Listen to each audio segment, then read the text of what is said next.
Sabedoria de Deus. Amados irmãos e irmãs, a liturgia do 25º domingo do tempo comum convida a todos a escolher a sabedoria de Deus.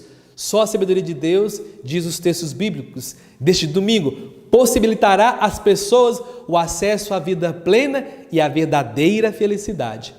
Na primeira leitura fica evidente que o ímpio não acredita em Deus, não aprova e até ridiculariza a conduta do justo.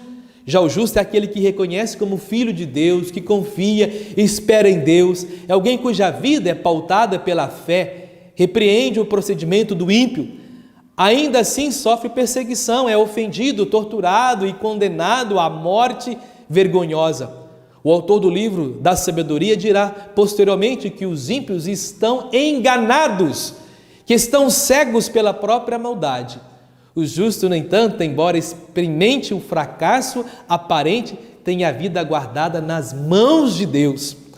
Na segunda leitura, exorta os fiéis a viverem de acordo com a sabedoria de Deus, pois só ela pode conduzir as pessoas ao encontro da vida plena. Ao contrário, uma vida conduzida segundo os critérios da sabedoria do mundo irá gerar violência, divisões, conflitos, infelicidade e morte. A primeira parte do nosso texto exorta os fiéis a viverem de acordo com a sabedoria de Deus. A sabedoria do mundo gera inveja, contendas, falsidade, rivalidade, desordem e toda espécie de más ações. Acaba por destruir a vida da própria pessoa e por impedir a comunhão dos irmãos e irmãs. Trata-se de uma sabedoria incompatível com as exigências da adesão a Jesus Cristo.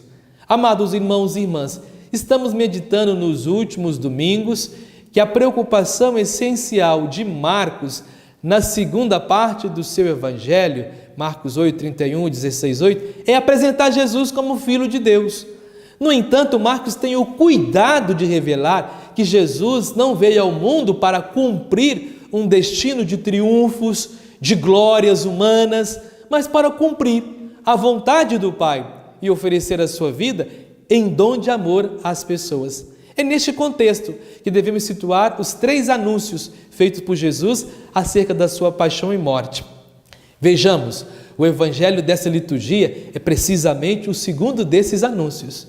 O grupo já deixou Cesareia de Filipe, está próximo à sua ida para Jerusalém, está no horizonte dos discípulos e eles têm consciência de que em Jerusalém que vai realizar a cartada decisiva para esse projeto anunciado por Jesus.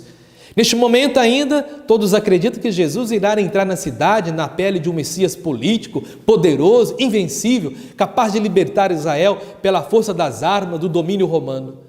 Ao longo dessa caminhada para Jerusalém, Jesus vai catequizando os discípulos, ensinando-lhes os valores do reino e mostrando-lhes com gestos concretos que o projeto do Pai não passa por esquemas de poder, de domínio, mas pelo seguimento e pela sabedoria de Deus. Jesus é um mestre que educa e ensina.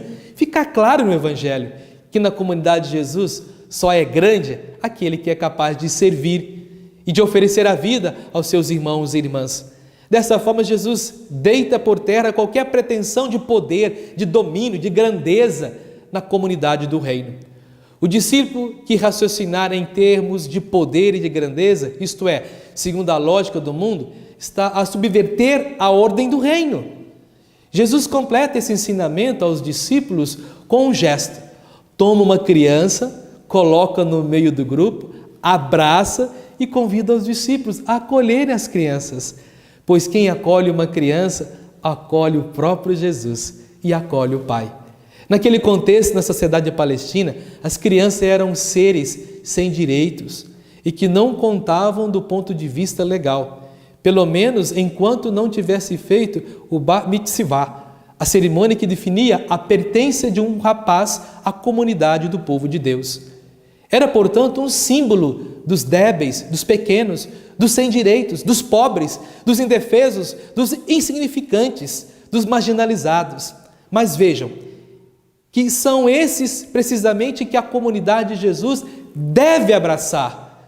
No contexto da conversa, Jesus com seus discípulos, o gesto de Jesus significa o seguinte: o discípulo de Jesus é grande não quando tem poder ou autoridade sobre os outros, mas quando abraça, quando ama, quando serve os pequenos, os mais pobres, os marginalizados, aqueles que o mundo rejeita e abandona.